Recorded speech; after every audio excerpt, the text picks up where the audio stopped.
fácil sair desta crise, que é um bocado dolorosa para todos nós, mas depois de ouvir o painel anterior com a cultura, também me lembrei de um provérbio árabe, que o Dr. Luís Braga, da professor Luís Braga da Cruz, que eu tenho a mania de usar provérbios. Agora é um provérbio árabe, não é judeu, que diz que as estrelas não morreram só porque o céu está enovoado. É só esperar que passem as nuvens e já vamos voltar a ver as estrelas. Amigos, há aqui uma pessoa que parte às 6 horas para fora do país, que é o Dr. António Rios de Amorim, da Corticeira Amorim. Não vou dizer nada sobre ele, só posso dizer que o empório que é e foi a Corticeira tem aumentado com ele. Mesmo em tempo de crise, tem conseguido aumentar o património florestal da Cortiça do Sobreiro, graças a Deus. Vou-lhe passar de imediato a palavra, porque é ele que às 6h15 parte de avião do aeroporto. Dr. António, nós passamos para ali para assistir, ele tem PowerPoint.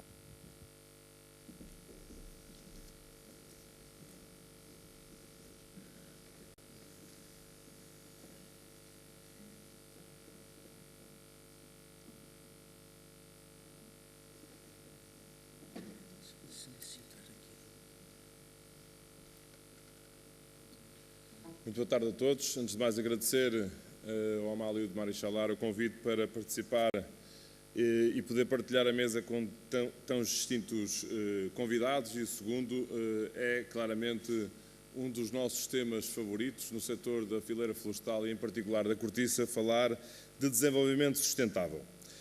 O tema do nosso painel é o meio rural, paisagem e património como fator de sustentabilidade para o ambiente urbano, e o objetivo era tentar enquadrar o que é que a floresta, o que é que a cortiça tem a ver com isto. Só contextualizar um pouco, a floresta representa 30% do espaço do território português.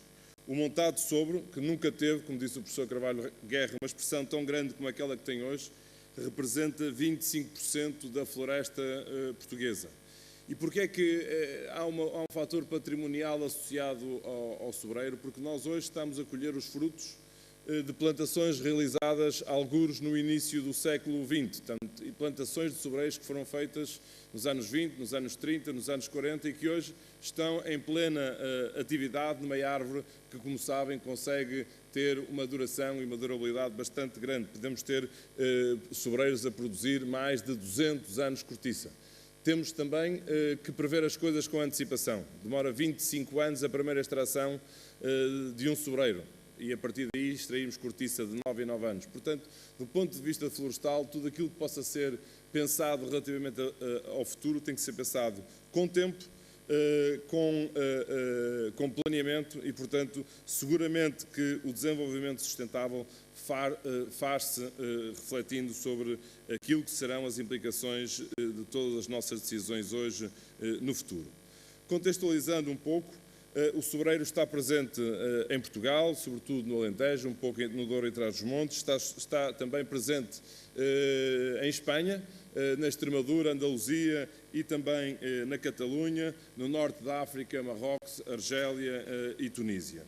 Hoje em dia, o sobreiro e o montado sobre é sobretudo visto como zonas de produção de cortiça. E com a apresentação que queria fazer hoje, queria dizer que o montado sobre não produz só cortiça, produz um conjunto de serviços, um conjunto de externalidades positivas, um conjunto de bens públicos que vão para além da cortiça. Ou seja, hoje em dia conseguimos, através dos montados de sobre, assegurar a conservação de solos, conseguimos a regulação do ciclo da água, a fixação de carbono, conseguimos a conservação da biodiversidade. É bom de notar que as florestas de cortiça em Portugal têm uma densidade média à volta de 50 árvores por hectare, o que significa que outras explorações, bem como uma vasta biodiversidade, lhe é associada, e regularmente visitamos as florestas, uma vez que de 9 em 9 anos extraímos a cortiça.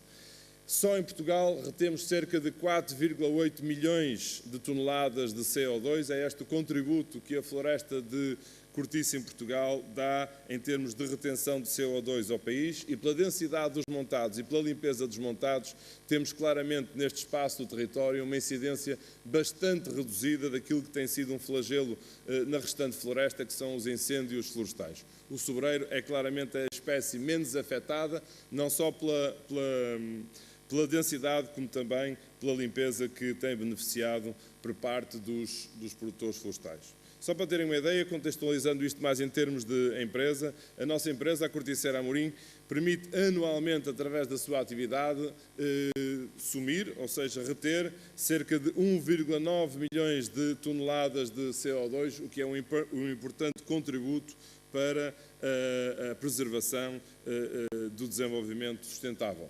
Quando hoje, e este debate continua ainda ativo, falamos de rolhas de cortiça versus vedantes alternativos, rolhas de plástico ou cápsulas de alumínio, há 3 razões pelas quais as rolhas de cortiça têm claramente preferência sobre os produtos alternativos. A primeira é a função técnica da rolha, que permite claramente o vinho evoluir e melhorar com uma rolha de cortiça, contrariamente ao plástico que oxida o vinho ou uma cápsula de alumínio que permite a redução do próprio vinho ao final de algum tempo. Há um segundo fator, para além deste fator técnico, que é a percepção do consumidor, um ato cultural também, de abrir uma garrafa com saca-rolhas é diferente de que abrir uma garrafa com uma cápsula de alumínio. E há uma terceira razão, que é o contributo ambiental que a cortiça, como produto de base florestal, tem relativamente aos produtos plásticos, sintéticos ou às cápsulas de alumínio. E isso está bem retratado num estudo que a Corticeira Amorim realizou com a PricewaterhouseCoopers e que retrata bem a diferença de contributo para o bem-estar do planeta entre as rolhas de cortiça, o alumínio e o plástico. Claramente que a vantagem é significativa.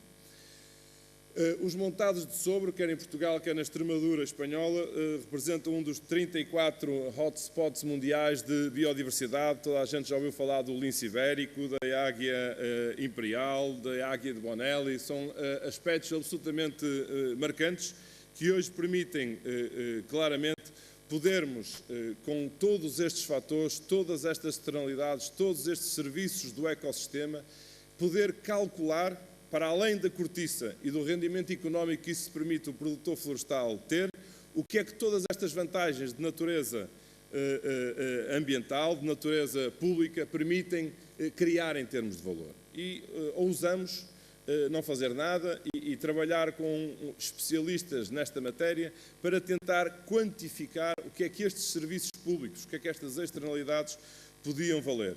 E isto significa que para o produtor florestal há a possibilidade de criar um rendimento adicional de cerca de 100, 120 euros por hectare ano, pelo facto de ter uma densidade de sobreiros compatível com uma exploração florestal. Fatores como prevenção de incêndios são altamente valorizados nesta avaliação, fatores como prevenção de espécies exóticas também.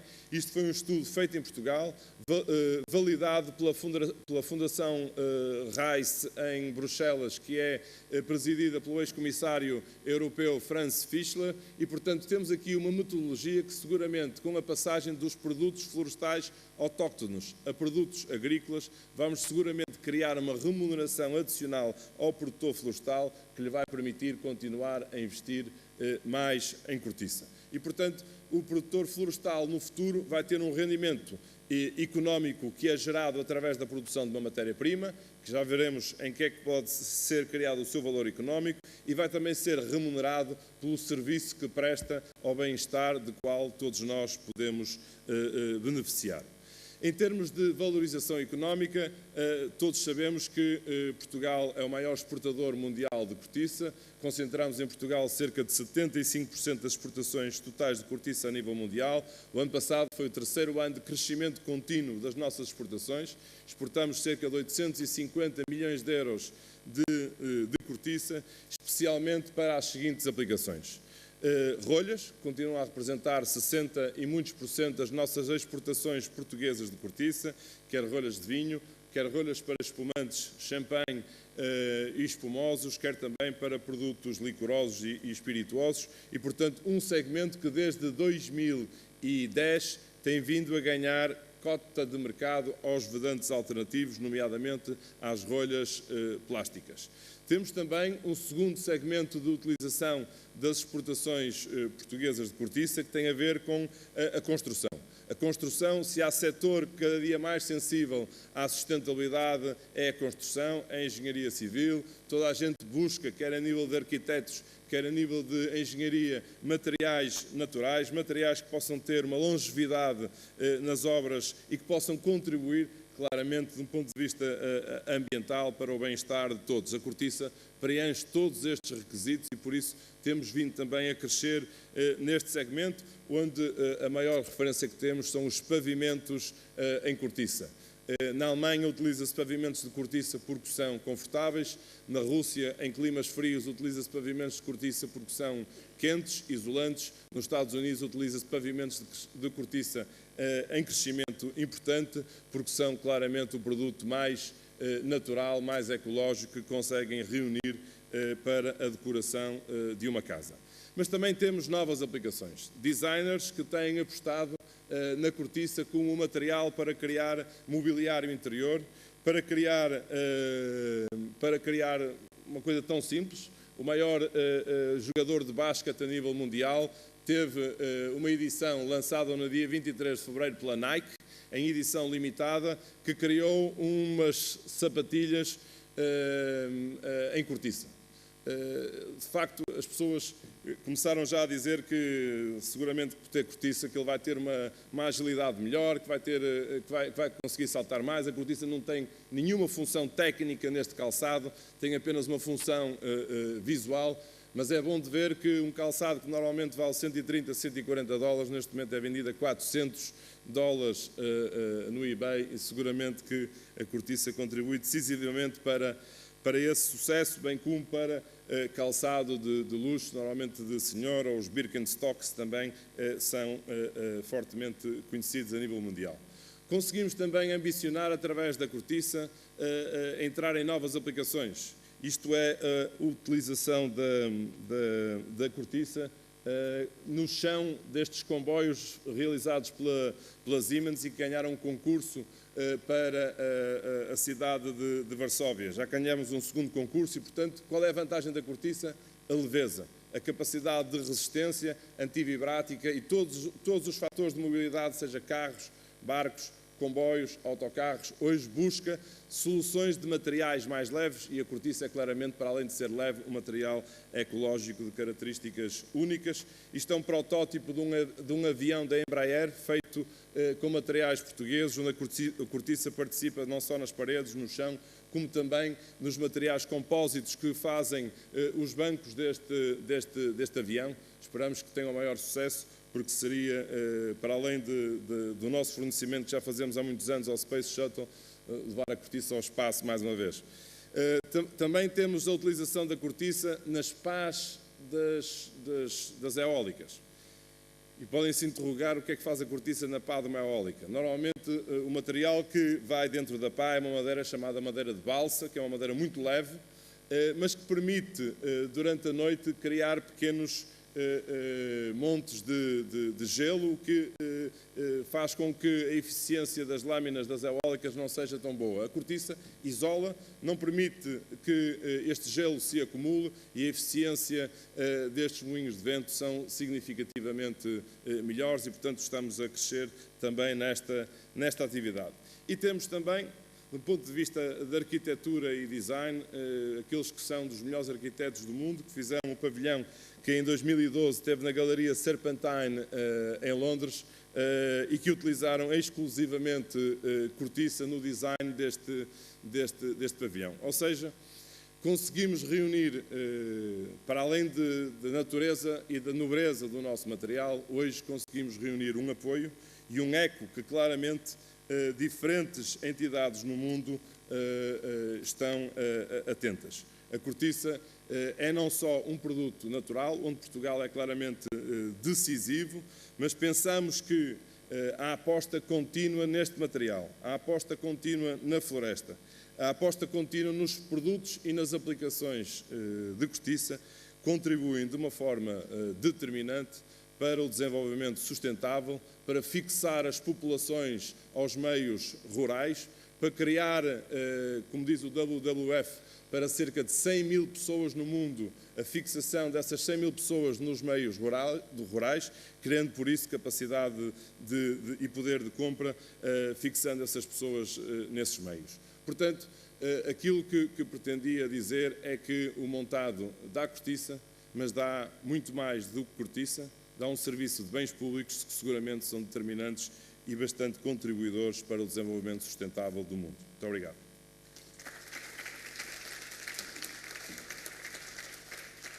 Muito obrigado, Dr. Rios de Sousa. E passávamos de imediato ao Dr. Paulo Seiminter, nascido no Porto, aliás, perto da casa onde vivi muitos anos na restauração, nasceu em Massarelos, de uma família que tem feito pelo vinho do Porto aquilo que a maior parte de nós sabemos, desde serem donas da maior parte das quintas do Douro, produtoras de Porto, como da maior parte das marcas de vinho da categoria Premium.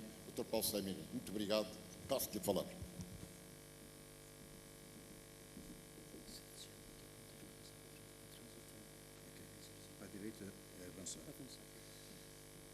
Boa tarde a todos, muito obrigado por este convite.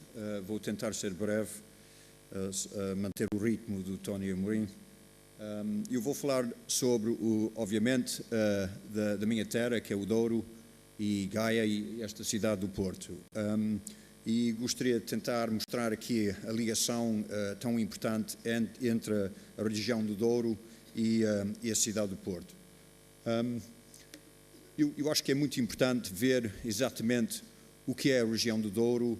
Hoje em dia é visto como uma região muito romântico, muita beleza, mas tem de sobreviver no mundo de hoje. E nem é sempre fácil nesta conjuntura e com as mudanças que estão a acontecer a nível mundial. Primeiro, toda a gente conhece esta região, não fica tão longe de onde nós estamos aqui. Temos aqui uma enorme barreira do lado oeste da nossa região, que é a Serra de Marão, com 1.400 metros. Quer dizer que o clima dentro da região do Mercado do Douro é muitíssimo diferente ao clima aqui nesta cidade do Porto. Também o solo, a terra, é completamente diferente. Em vez de ser granito, que é basicamente o norte de Portugal, tem muita pedra de granito, aqui é só pedra de xisto. E depois temos, obviamente, as várias castas que são muitíssimo diferentes das castas plantadas em grande parte do resto do país. É uma das mais belas paisagens do mundo e a menos de 100 km desta cidade. Só trouxe esta fotografia, muita gente conhece o Douro, mas acho que vale a pena só dar uma pequena vista a esta região que eu pessoalmente considero a região vitivinícola mais linda do mundo. Grande Porto tem uma população de 2,3 milhões de pessoas. A cidade recebe mais de 1 milhão de turistas em cada ano e eu vejo no site do aeroporto de Sá Carneiro que em 2012 passou 6 milhões de pessoas pelo aeroporto. O Douro, tão perto de nós aqui, só tem 141 mil pessoas, dos quais tem 38 mil lavradores registados.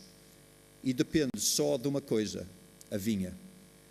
Obviamente, há também sobreiros, alguns, há também amendoeiras e oliveiras, mas isso não é uma economia que pode sustentar uma região. Não no Douro. Portanto, é uma região de uma monocultura com todos os riscos inerentes a esse tipo de agricultura. A nossa economia na região depende de 3 setores principais. O vinho do Porto, obviamente, há sensivelmente 3 séculos. O Douro DOC, cada vez mais importante, mas tem uma história bastante recente. E o turismo, que está numa fase só está a iniciar. O vinho do Porto, que foi a base de desenvolvimento da nossa região, está numa fase de mudança muito importante. E eu tenho medo que muitas vezes isto não é visto pelos nossos governantes nem pelos jornais e as pessoas que tentam analisar o que está a acontecer neste país. Em 2000, o setor total faturou 415 milhões de euros e em 2012, o ano vindouro, faturou só 359 milhões de euros. É uma queda muito grave e muito importante para o setor de vinho de Porto e para a região. O Douro DOC está a crescer. Em 2004, 42 milhões de euros. Em 2012, 91 milhões de euros. Portanto, é um crescimento importante e é uma nova área que tem enorme valor para a região e para as empresas que lá trabalham. O vinho do Porto é quase 90% exportado e o Douro DOC menos, mas mesmo assim tem uma importância bastante grande. Portanto, o valor do vinho do Porto baixou 13% em 12 anos e desde 2004 o Douro DOC subiu em 116% em valor. Hoje em dia, o Douro DOC representa 25% do valor do vinho do Porto. Portanto, nós perdemos 16 milhões de garrafas de venda nos últimos 12 anos. E sem contemplar a inflação, perdeu 56 milhões de euros em valor. É uma brutalidade e é muito importante para a economia da região. O preço médio de venda de vinho do Porto, ajustado à inflação, desceu 22%. Nenhum setor pode aguentar este tipo de reduções. Tem havido uma mudança fundamental e estrutural nos mercados de vinho do Porto e as pessoas têm de reconhecer essa realidade. O consumidor na França, na Bélgica, na Holanda, no Reino Unido e mesmo aqui em Portugal está a beber menos vinho do Porto e está a beber outros vinhos e outros tipos de cervejas, espumantes, etc. O benefício, que nós chamamos de benefício, é a autorização para fazer vinho do Porto na região, obviamente também baixou e houve uma média de 127 mil pipas cada ano de benefício na década 90 para o ano 2000. Agora é previsível que não vai ultrapassar 110 mil pipas em cada ano. É uma redução no rendimento da região de mercado do Douro de 14 milhões de euros em cada ano. Isto é compensado só em parte pela venda de uvas para o Douro DOC. O preço que os lavradores vendem as uvas do Douro DOC é o preço de mercado. E como há um excesso de produção destas uvas, obviamente o preço é muito abaixo hoje em dia do preço real da produção. Estes 38 mil lavradores vivem do que fazem na vinha, obviamente, e há os tais 38 mil. Está aqui outro problema. 23 mil destes 38 mil lavradores só têm 800 metros quadrados de vinha, 6% do total. Outros 11 mil lavradores têm 8 mil metros quadrados. E só 2.100 tem uma média de 3,5 hectares de vinha. E só 857 lavradores têm uma média de 17 hectares. Portanto, é muito difícil trabalhar com este tipo de estrutura e, claramente, toda a estrutura social da região depende da sobrevivência desta gente. E também voltando ao facto de estar a só 100 quilómetros daqui, desta enorme cidade, ou cidades, o Grande Porto, esta gente é que mantém a paisagem do Douro. E, portanto, se não tem sustentabilidade económica, é um problema grave. A vinha velha precisa de mão de obra. Olhe para esta vinha situada no Rio Torto. Aqui não há nenhuma máquina que pode trabalhar essa vinha. Tem de ser tudo feito à mão. Outra vinha, mais perto de Tua, também tudo feito à mão.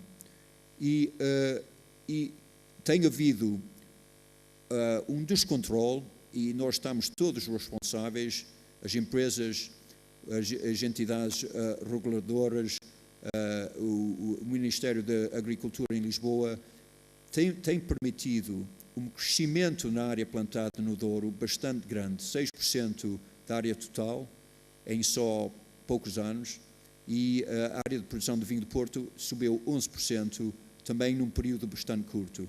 Isto não faz sentido quando as vendas estão a baixar e só traz problemas para a região e para as vendas do vinho do Porto. O rendimento no Douro é muitíssimo baixo, é muito trabalho para plantar e granjear uma vinha. Trouxe estes números que eu acho que são assustadores.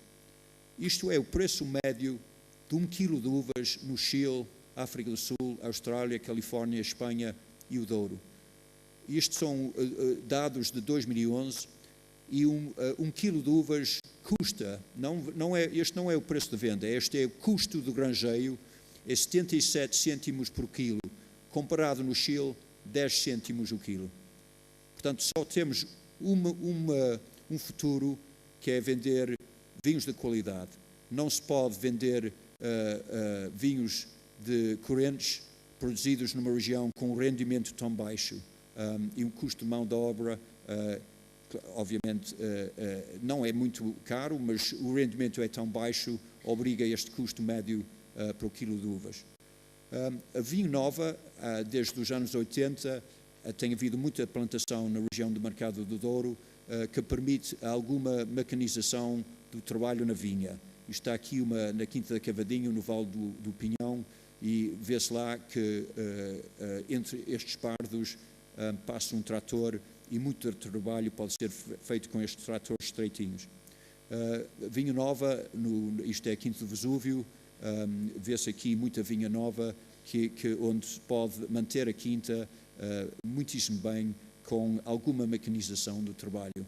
E outra quinta aqui, outra vez no Vale do Pinhão, onde se passa um trator, pode fazer muito do trabalho. O Douro tem coisas únicas. Onde no mundo é que se vê isto?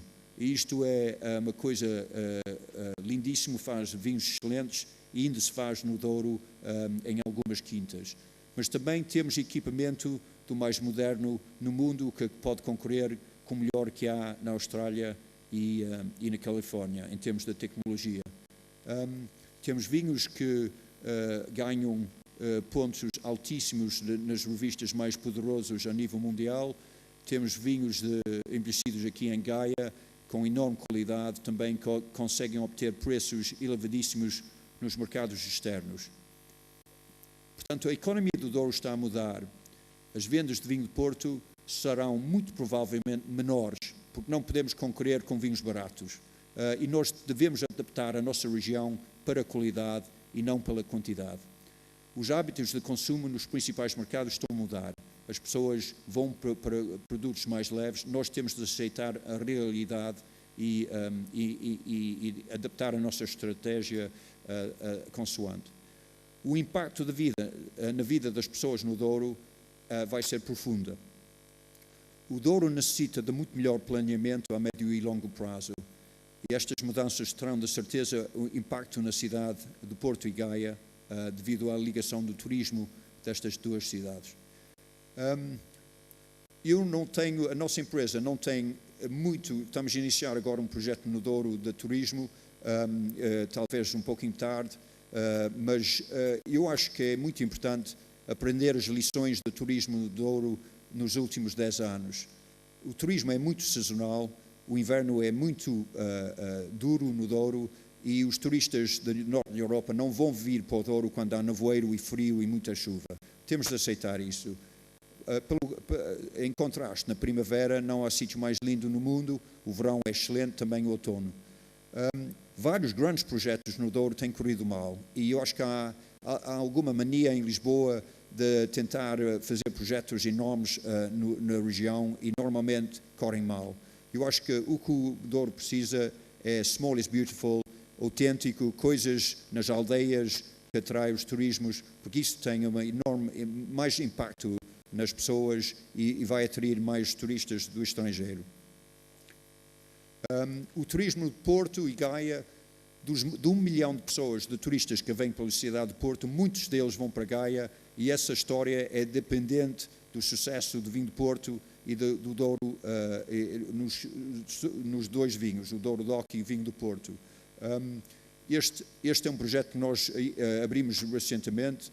foi inaugurado pelo Presidente da República há um mês atrás, um museu, um restaurante, e eu acho que isto é um palco, criámos isto para fazer um palco para, basicamente, o Douro.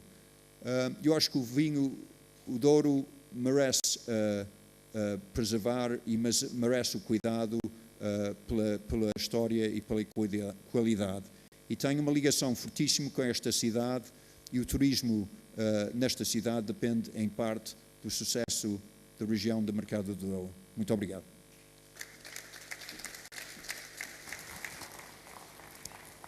Muito obrigado, Dr. Paulo Saiminter, por esta exposição que nos fez e por aquilo que disse em último lugar. E eu, sem querer, lembrei-me de uma brincadeira daquele cómico brasileiro, Jô Soares, a referir-se a algumas coisas que se passavam no Brasil. Ele dizia: não basta ter cabeça, porque os alfinetes também têm. Parece que é preciso mais do que ter cabeça, é preciso um projeto com cabeça para o Douro. Vamos de imediato ouvir o Dr. Paulo Roca, que é secretário-geral da Federação de Vinhos em Espanha, mas muito mais importante do que isso é que é licenciado em ciências. Para além disso, também está metido na reciclagem de vidro com o Ecovidro. Paulo, por favor.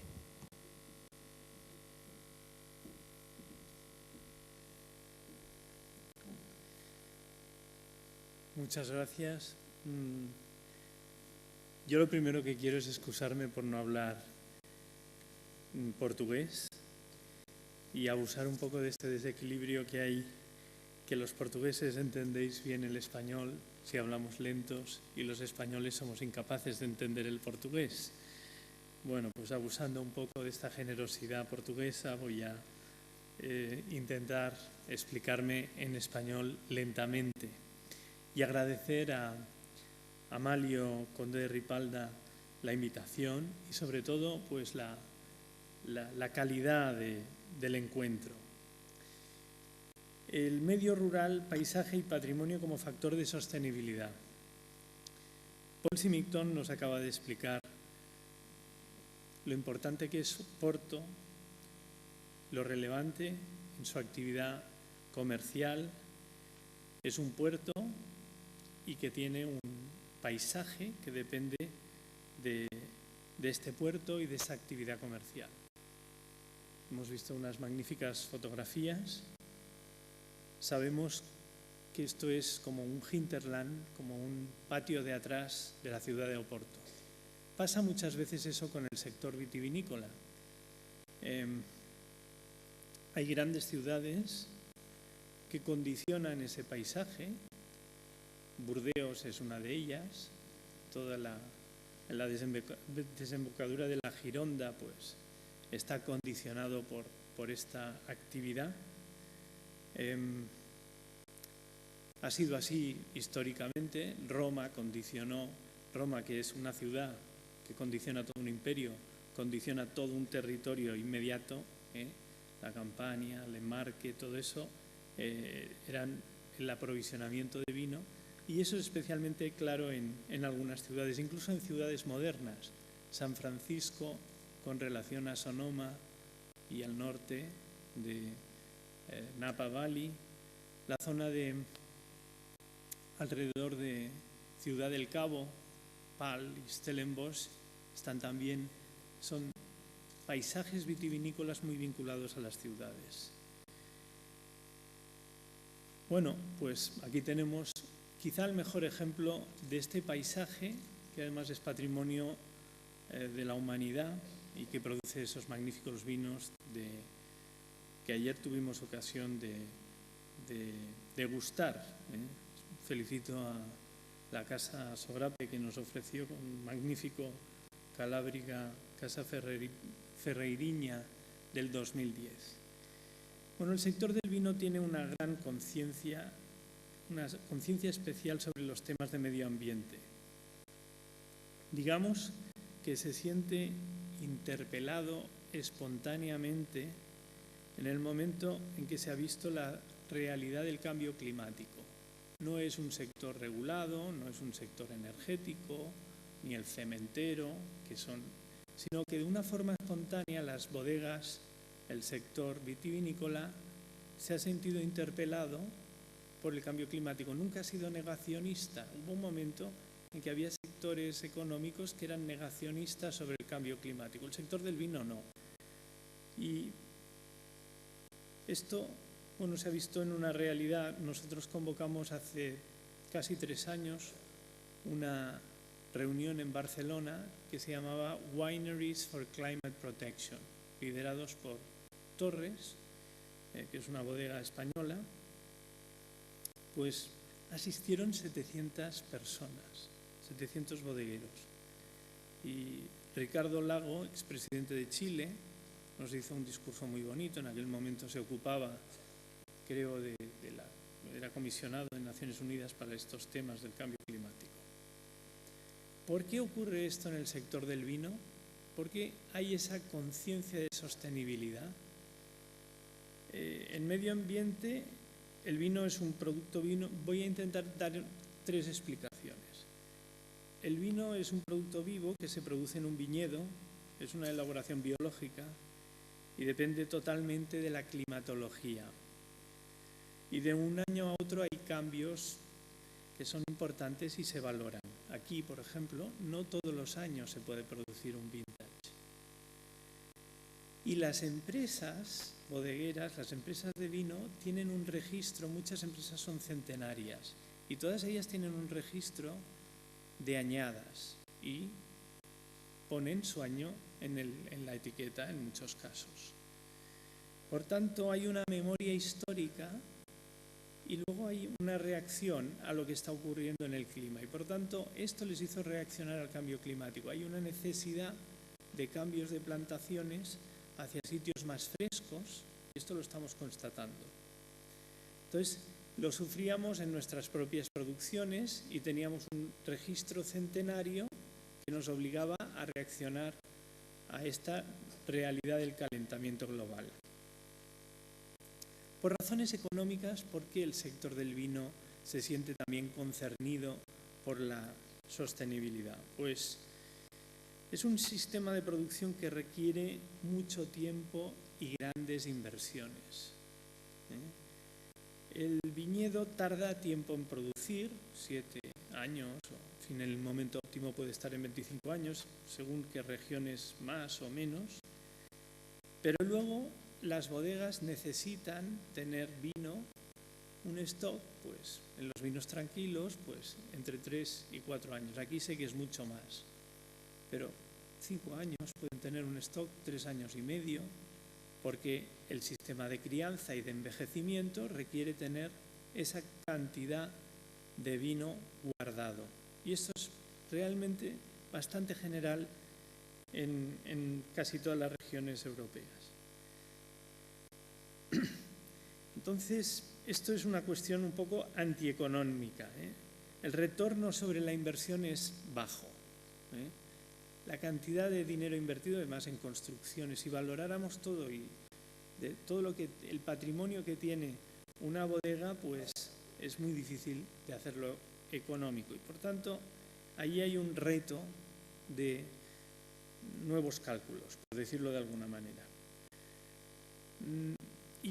Y eso conduce a otra realidad, y es que este es un sector en el que el capital es difícil de que entre. Casi todo es de capital familiar. Las bodegas son casi todas propiedad familiar, porque cuesta mucho explicar a un accionista que está continuamente entrando y saliendo de inversiones a través de la bolsa que aquello tiene una rentabilidad relativamente baja. Y las empresas multinacionales, si han entrado en el sector del vino, salen rápidamente. Y quienes guardan este depósito de valores, como voy a intentar explicar, son las empresas familiares largoplacistas, porque no quiere decir que siempre hay momentos en que el sector del vino es rentable. Y en este momento, además de crisis, es bastante sólido. O sea, es un momento sólido porque, claro, las inversiones están hechas y es poco lábil. Pero es un sector, como digo, de empresas familiares y donde las empresas multinacionales no entran. El largo plazo es muy importante en el sector del vino. No hay prisas para recoger beneficios. No hay la presión del dividendo y los accionistas que cambian la inversión rápidamente en un mercado de valores. Bueno, dicho esto, estas peculiaridades del sector nos llevan a pensar que estos cambios que existen en la economía, a dar ciertas soluciones también basadas en lo que ayer nos comentó Antonio Garrigues, de nuevos valores y de el valor de la cultura, ¿no? Y en el sector del vino nos sentimos un poco depositarios de estos valores. Pero hay una inadaptación del modelo económico. Las empresas miden su actividad mediante una cuenta de resultados, es necesario, y establecen sus diagnósticos financieros por medio de su balance contable. Esto también es un buen sistema, pero no lo mide todo. Tenemos que pensar en el estudio de la actividad empresarial, hay muchos más elementos que debemos medir y ver cuál es el valor de estos elementos. Y conviene revisar si establecemos balances y cuentas de resultados con otros valores. Bueno, el señor Guerra ha comentado que ambos somos biólogos. Yo voy a permitirme hacer un poco una reflexión. En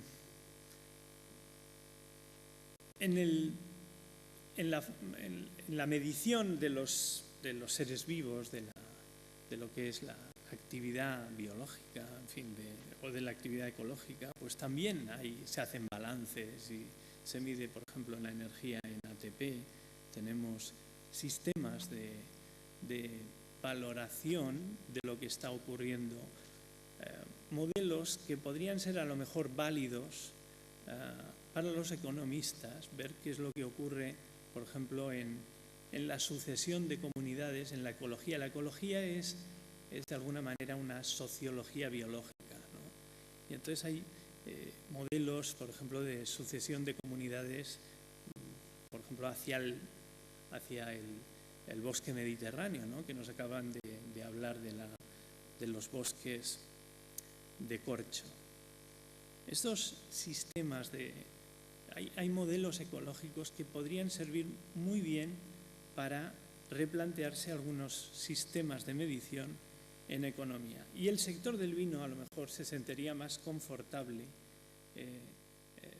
replanteándose algunos sistemas de medición de estos valores que son, de alguna manera, la productividad, el beneficio a toda costa y el resultado a corto plazo. Y esto es incompatible con la sostenibilidad. En resumen, en el sector vitivinícola hay un ejemplo claro de integración de los ejes de sostenibilidad, que son pues, el económico, el medioambiental, el paisajístico, como hemos visto, y también el ámbito cultural. Muchísimas gracias.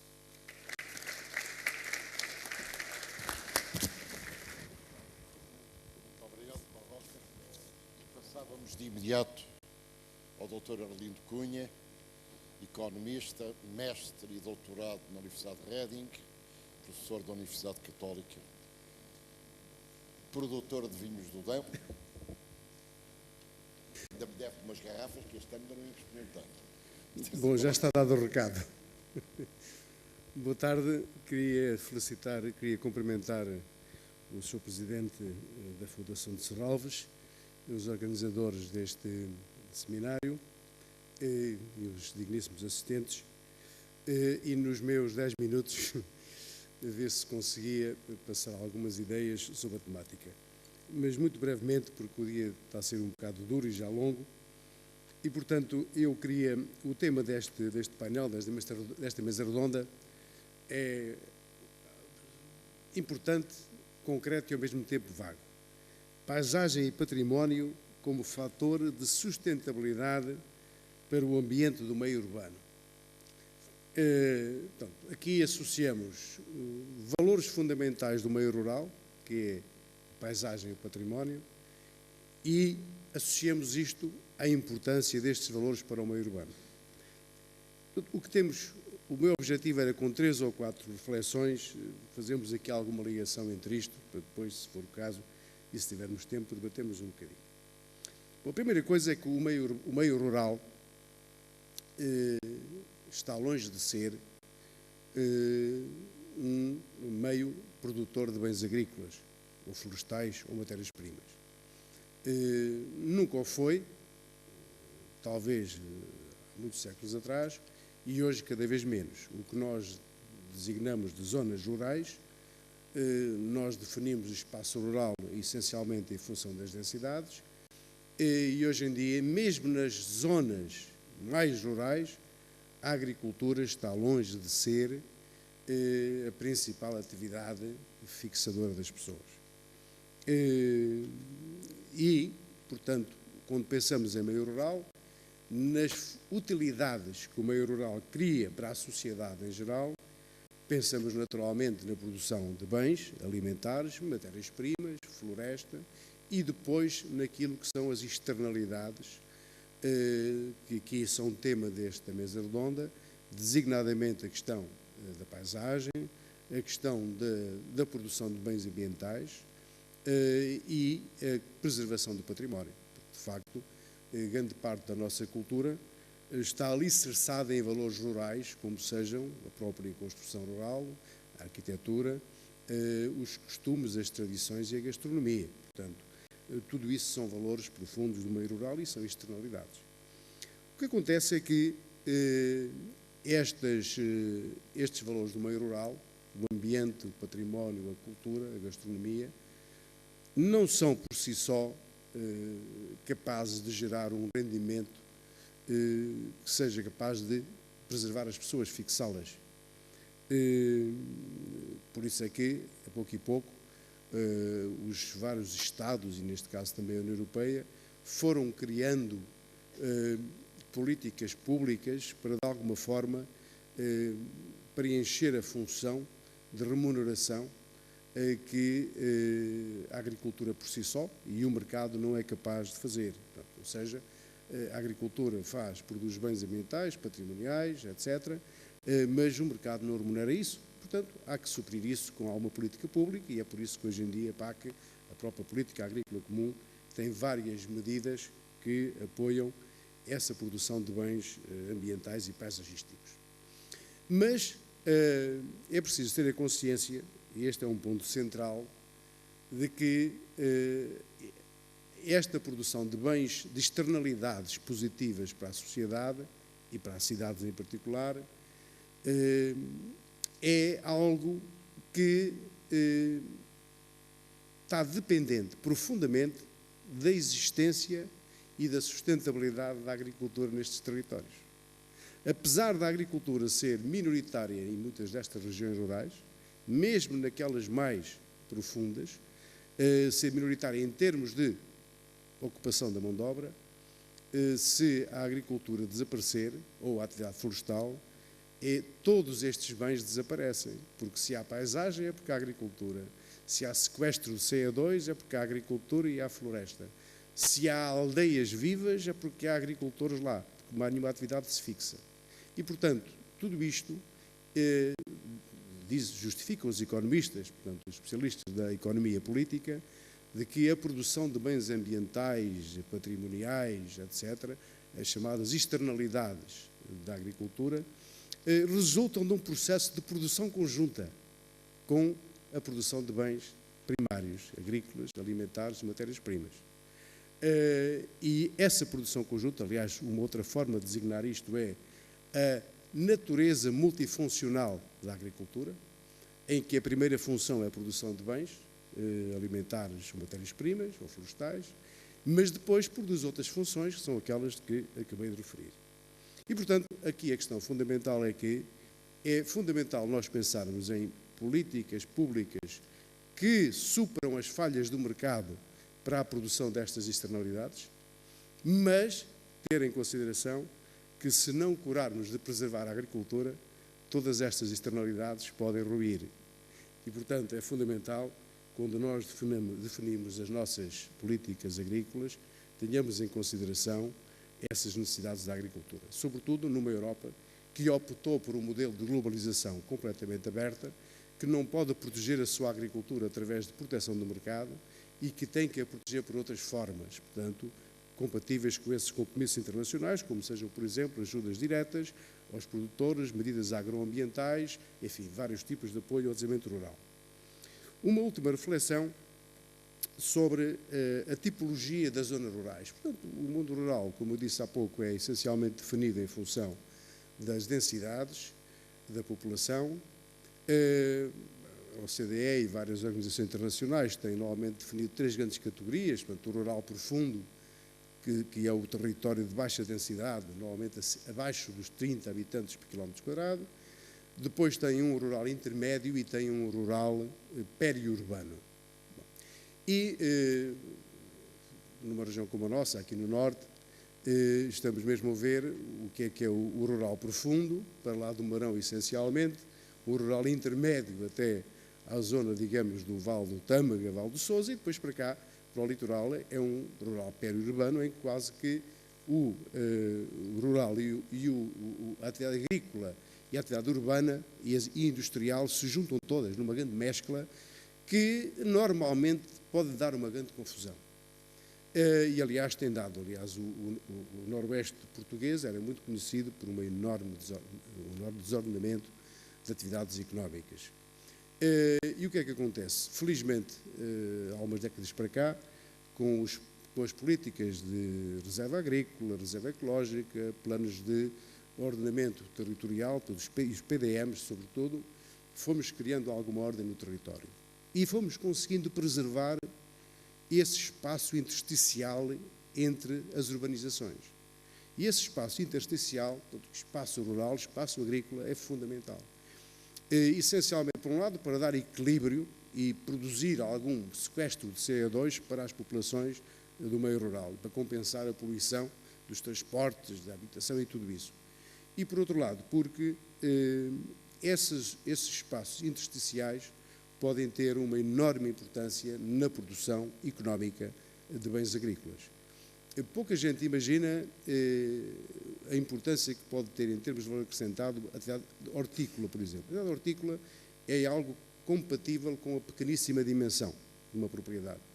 1 hectare de alface, ou de tomate, ou de pimentos, ou de o que quer que seja, depois de bens hortícolas, pode sustentar uma família, se for bem trabalhada.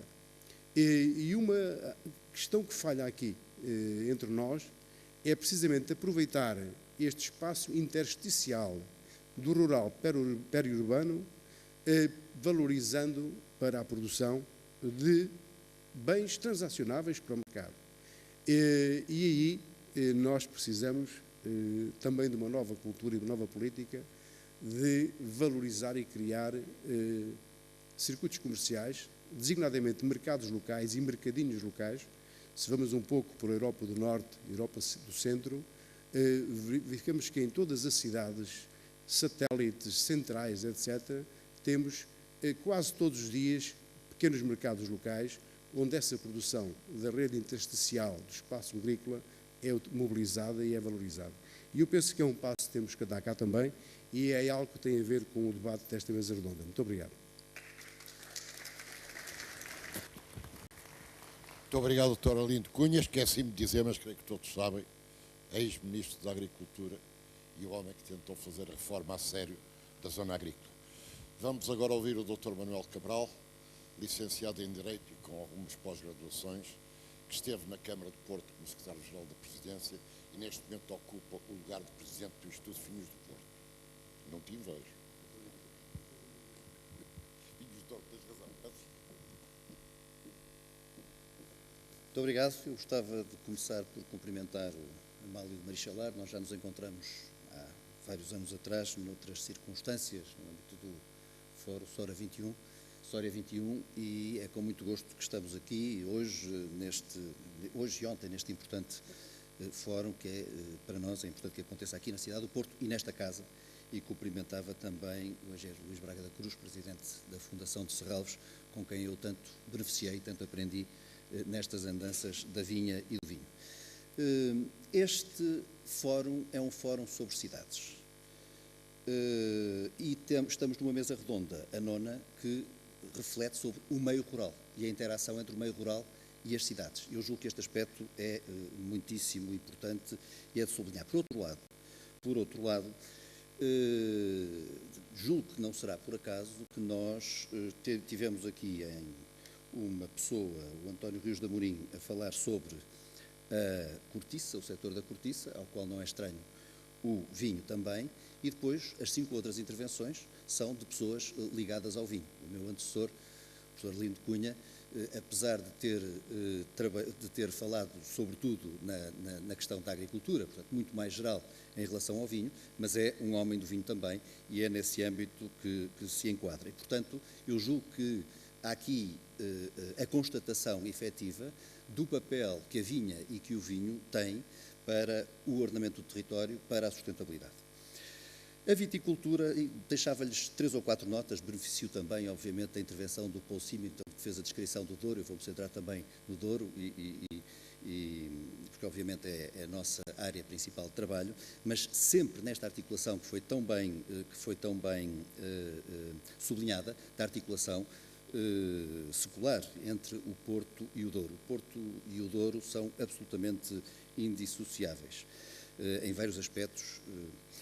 A viticultura é vista normalmente como uma parte da agricultura e penso que aqui está uma das questões nas quais nós nos devemos centrar. Primeiro, a viticultura não é apenas agricultura. A viticultura é também indústria e são também serviços, e julgo que este aspecto é bem importante.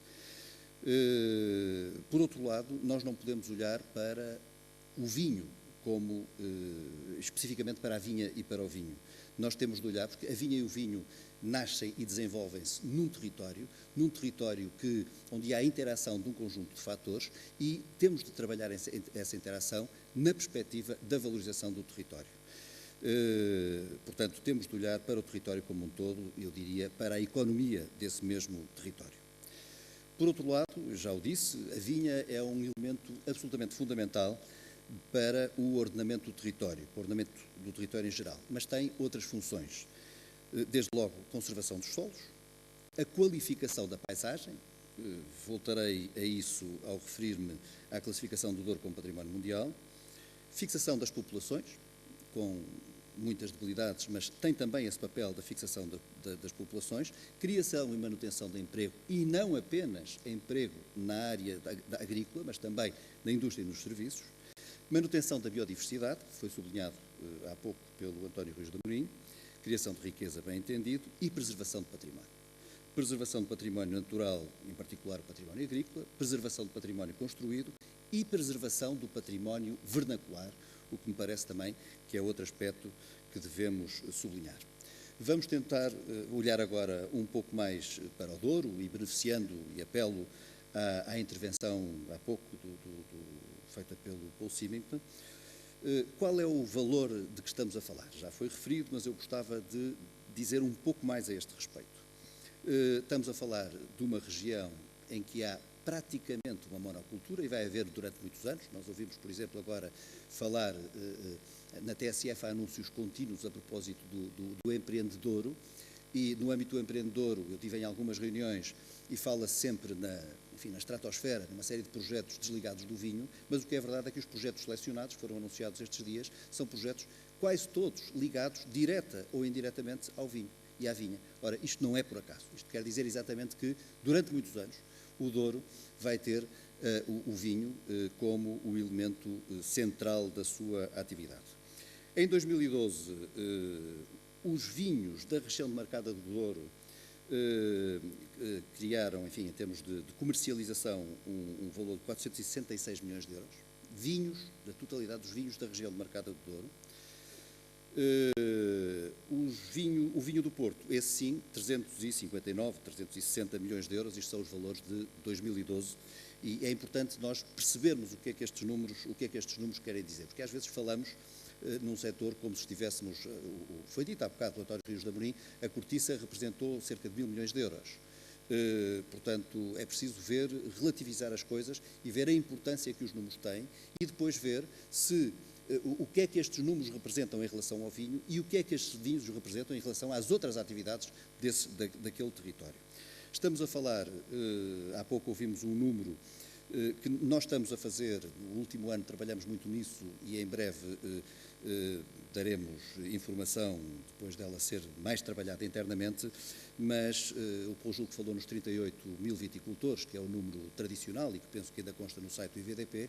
Nós estamos a fazer uma limpeza, digamos assim, dos ficheiros, que é um aspecto que é muito importante, e há uma redução muito grande, porque havia repetições de declarações, enfim, não vou agora entrar em detalhe, porque há uma série de pessoas que abandonaram também a viticultura, mas há uma redução muito grande. Eu julgo que poderemos falar entre 25 e 26 mil viticultores, o que é também importante em termos de relativizar do que é que estamos a falar. Estamos a falar na região de Marcada do Douro, que tem 250 mil hectares, dos quais 45 mil hectares de vinha, e que tem como empresas comerciantes a trabalhar inscritas neste momento no IVDP 41 e produtores engarrafadores 57. Gostaria de sublinhar que havia tradicionalmente, enfim, o exclusivo da exportação através do entreposto de Vila Nova de Gaia, que era uma extensão legal da região de Marcada do Douro, e em 1986 acabou a exclusividade da exportação através do entreposto e passou a ser possível a exportação através da própria região, o que, enfim, conduziu a uma série de pequenos projetos, enfim, alguns com alguma dimensão, de projetos locais que permitiram também, ou que ajudaram também a fixar a população e a levar mais-valias em termos de pessoas e de formação, digamos assim, ou de conhecimento para o Douro, o que é um aspecto que não é de menos importância para aquilo que nós estamos aqui a falar de hoje. Portanto, a ideia que lhes queria transmitir é que nós, quando falamos da região de Marcada do Douro e do setor, nós não podemos apenas centrar-nos nela, apenas centrar no valor direto que ela cria, porque estamos a falar numa economia extremamente interdependente que é criada por um conjunto de empresas e por um conjunto de pessoas as quais, sem esta riqueza, elas terão dificuldade de sobreviver, e estamos a falar da sustentabilidade de uma região que é muito importante em termos nacionais, designadamente para o turismo, e já lá vamos. Portanto, no Douro, o Paulo disse há pouco, nós temos basicamente os vinhos do Douro enquanto atividades principais, os vinhos do Porto, os vinhos do Douro e o turismo. Eu não gosto, devo dizer que eu não gosto de separar estas três atividades, porque estas três atividades estão absolutamente ligadas.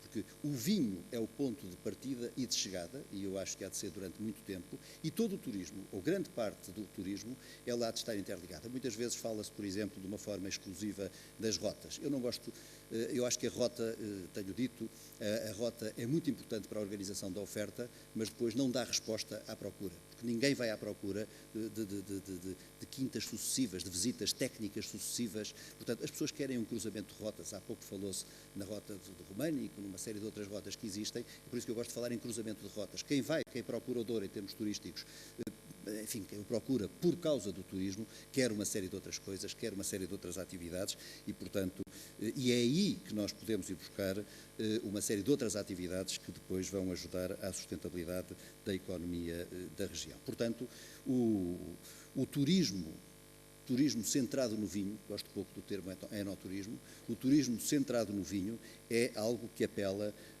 a um conjunto, enfim, ao desenvolvimento do comércio e dos serviços, desde logo, e, por outro lado, que exige boas ligações do acesso à região e dentro da própria região, se bem que eu acho que dentro da região é preciso ter muito cuidado com as infraestruturas locais. Por outro lado, e este é o último ponto que lhes deixava, óbvio, já foi referido também, aflorado pelo Paul Symington, o Porto e o Douro não vivem separados. E o Porto é mais importante para o Douro, bem entendido, que o Douro para o Porto. Agora, eles são absolutamente interdependentes. Um não vive sem o outro. cada um faz parte da identidade do outro. E a identidade é algo absolutamente essencial quando nós estamos a falar dos territórios.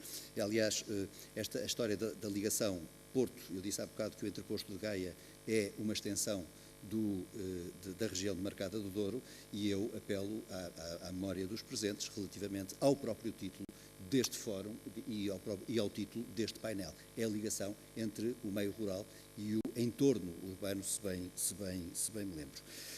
Enfim, não me vou referir ao papel particular do Porto, mas vou-me referir à complementaridade entre o rural e o urbano.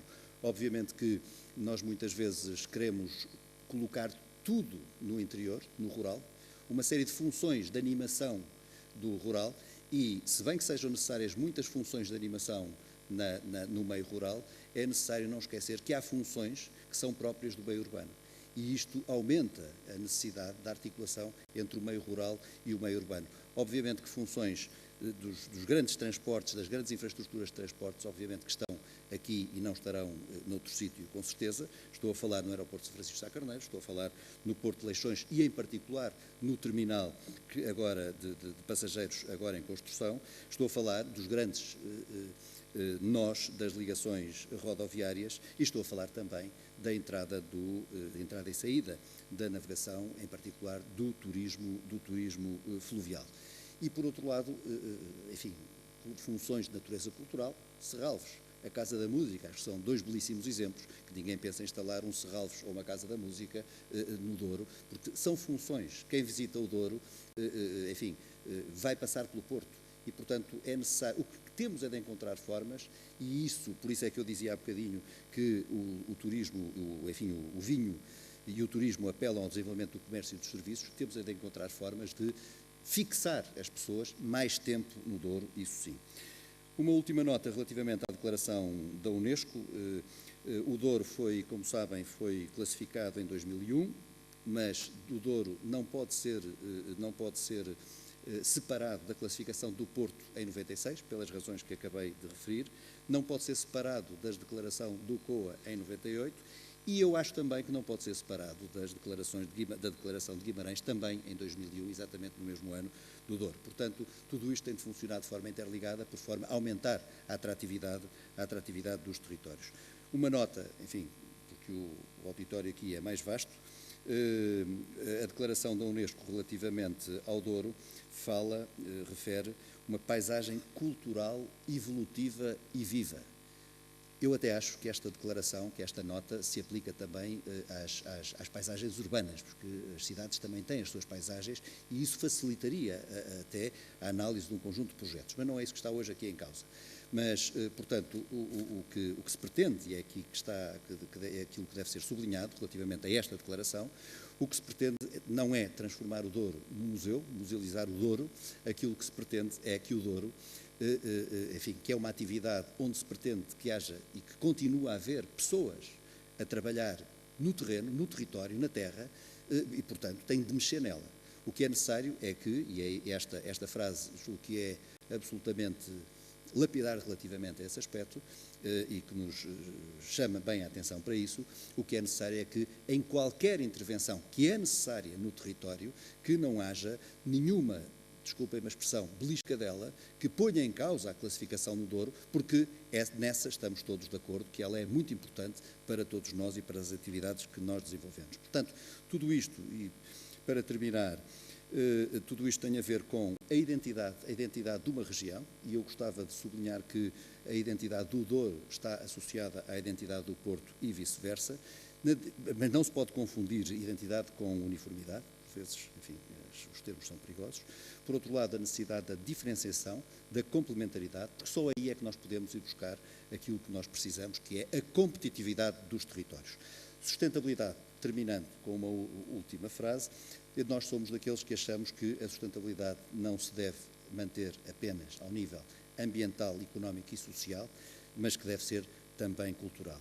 Uma região só é verdadeiramente sustentável se houver equilíbrio, e eu gostava de puxar aqui a brasa para as pessoas. Se houver equilíbrio, quer dizer, se as pessoas viverem bem, e mais do que as pessoas viverem bem nos territórios onde elas vivem, se as pessoas se sentirem bem. Se isto não acontecer, portanto, se não houver este equilíbrio, não há sustentabilidade que faça resistir um território. Muito obrigado.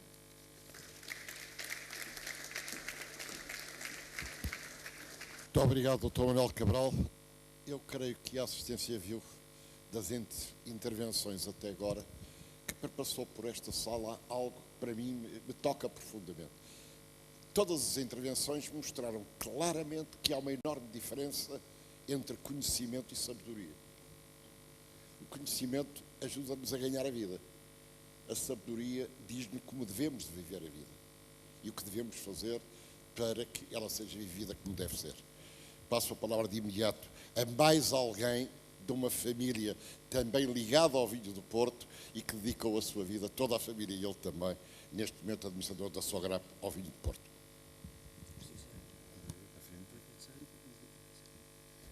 Boa tarde a todos. Agradecer ao Amálio Marichalar por deixar-me e convidar-me e depois deixar-me fazer esta pequena intervenção. Ser o último tem vantagens e desvantagens. A desvantagem é que, de facto, o tempo é pouco. A vantagem é que tudo o que foi dito torna-se relevante ao que se vai dizer. O Arlindo Cunha falou no facto que a vinha fixa as populações, assegura ambiente e paisagem. O Manel Cabral falou no facto que o vinho, em muitas destas zonas, é central. O António Amorim comentou que o vinho é um cliente importante para a cortiça, portanto, e o Paul falou no facto que o Douro é uma monocultura, e peço desculpa a Pau por não aqui incluir nesta lista, mas faz parte um bocadinho da conversa que queria apresentar, que é uma conversa importante e fala do compromisso da Sograp. Eu, como já foi dito, sou administrador de Sograp Vinhos, mas também presidente da ACIBEV, que é uma associação comercial do vinho e espirituosos baseado em Lisboa, e também tenho neste momento o prazer, suponho, de ser presidente de uma organização Wine in Moderation, que depois vou abordar um momentinho. Optei por, e isto é um pouquinho de experiência, quando é feita uma pergunta que uma pessoa não sabe responder, então muda a pergunta e faz uma resposta. Portanto, queria falar um pouco sobre a sustentabilidade através da responsabilidade social. Como é sabido, o Porto e o Douro têm aqui as marcas do vinho, e aqui roubei uma frase do amigo Manuel Cabral, que fez uma exposição ótima sobre este assunto, e vê-se que, de facto, o vinho tem tido uma influência grande no Porto e também no Douro, região que já foi muito falada. Aliás, o Porto é o cruzamento entre duas regiões importantes e clássicos de vinho. O vinho verde, por um lado, e os vinhos do Douro e Porto, por outro. Agora, Portugal em si tem 29 regiões com indicação geográfica. Quer dizer, a grande parte de Portugal é produtora de vinho. E isto, de facto, torna Portugal um país cheio não só de vinho, mas de estatísticas. E lembro-me agora das palavras do Mark Twain, que falava havia 3 tipos de mentiras: as mentiras, as malditas mentiras e as estatísticas. Mas aqui há uns números que vale a pena contemplar, porque em Portugal temos 343 variedades de uvas, 16 mil produtores de vinho, 200 mil postos de trabalho associados ao vinho, 237 ou 238 hectares de vinha, 6 milhões ou mais produção de vinho em termos de hectolitros, e um valor de produção de acima de 370 milhões de euros. Ora, de Portugal para o mundo, nós neste momento exportamos 43% do vinho, grande parte é o vinho do Porto, saindo aqui desta região, que são 2,97 milhões de hectolitros, com um valor de exportação através do IVV, é os 675 milhões de euros, com um preço médio de exportação de 2,27 por litro. Neste momento devem estar a pensar isto que tem a ver com o meio rural, paisagem, como fator de sustentabilidade para o ambiente urbano. Eu queria dizer que o consumo per capita de vinho em Portugal são 44 litros por pessoa. E isto não é mau, mas para entender o problema que eu estou a expor aqui, uma pessoa tem que entender um pouquinho como se faz o vinho. Encontrei este desenho que acho que explica todo. Uma pessoa planta uma vinha, cultiva umas uvas, depois vai recolher as uvas, depois faz o que é uma fermentação alcoólica. E é daqui onde vem uma certa parte do nosso problema, porque o álcool está na agenda política global, regional e nacional. De facto, há uma pressão muito grande neste momento sobre o consumo abusivo de álcool e a SOGRAP, uma das razões que eu estou a falar nisto, em 2008 assinamos uma carta de responsabilidade social que de facto era para combater o consumo abusivo. E dentro disto aderimos e trabalhamos com uma organização que se chama Wine in Moderation, que está baseado em Bruxelas e também foi lançado aqui, e há muitas empresas aderentes deste projeto, que é um compromisso do setor vitivinícola para combater o que são os malefícios do consumo abusivo. Isto tem, por trás, um objetivo de defender a cultura do vinho, a sua gente, a paisagem e o consumo moderado. Também tem para defender o ambiente económico e social que permite o desenvolvimento sustentável dos negócios responsáveis. Isto atinge, evidentemente, a vitivinicultura, paisagem e ambiente, atinge a cultura e a alimentação mediterrânica, algumas pessoas dizem também a alimentação atlântica, e atinge o consumo moderado e responsável do vinho. Porque, ao fim e ao cabo, sem o vinho, não há necessidade de ter vinhas. A estrutura é uma estrutura que é fácil, são associações nacionais e uma série de outras organizações. Em Portugal há duas associações, a Associação de Empresas de Vinho do Porto e a ACIBEV em Lisboa, e a SOGRAP está envolvido como empresa embaixadora disto. O objetivo e o compromisso é promover moderação e responsabilidade no consumo. E aqui não estamos a falar do consumo em si, estamos a falar do consumo abusivo ou perigoso. Encontra-se aqui o projeto em 3 pilares.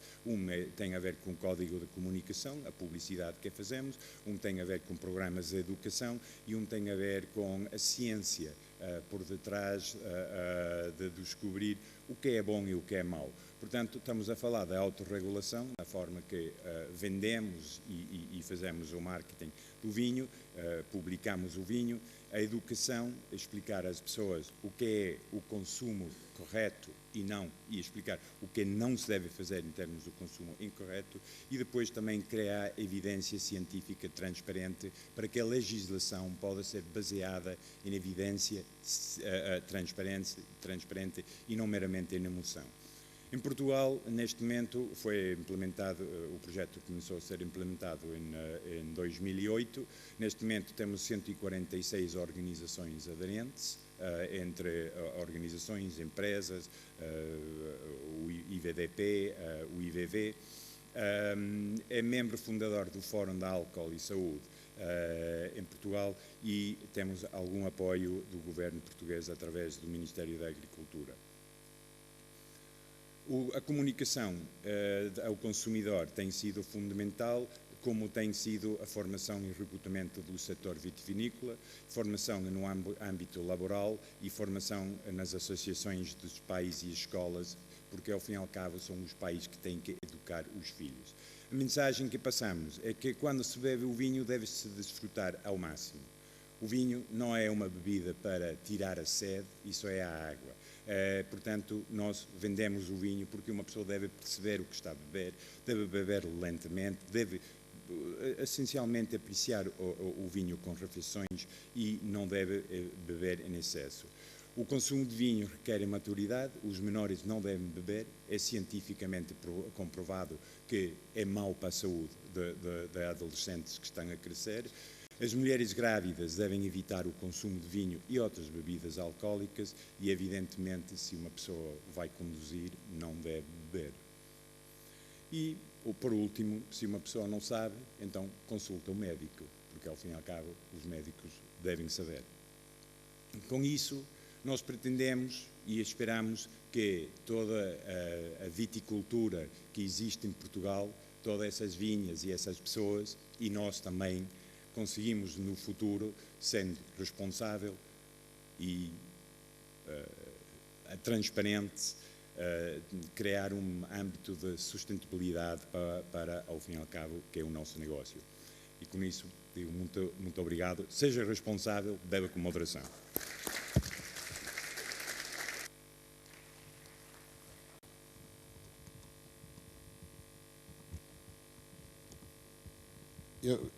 Vamos só, prometo que muito pouco tempo, devido ao atraso com que infelizmente comecei e que não conseguimos recuperar. Apenas para vos dizer que acho que realmente valeu a pena falarmos de coisas que são desafios para nós todos. Para mim tem uma importância enorme, tenho 19 netos e não gostaria que eles fugissem de cá. Gostaria que eles vivessem em Portugal. O que se passa aqui, novamente, como há bocado falava de sabedoria, é que, de facto, Padre António Vieira já tinha razão quando dizia que pensar o que os outros pensaram, saber o que os outros souberam, não era saber, era recordar. Hoje também passou por esta sala formas diferentes de saber que querem ser aplicadas ao Douro, que querem ser aplicadas ao vinho, e eu fico até com muito mais respeito por mim próprio, acreditem, porque estou aqui como Presidente da Florestis e consegui não falar de floresta no tempo todo que estive aqui.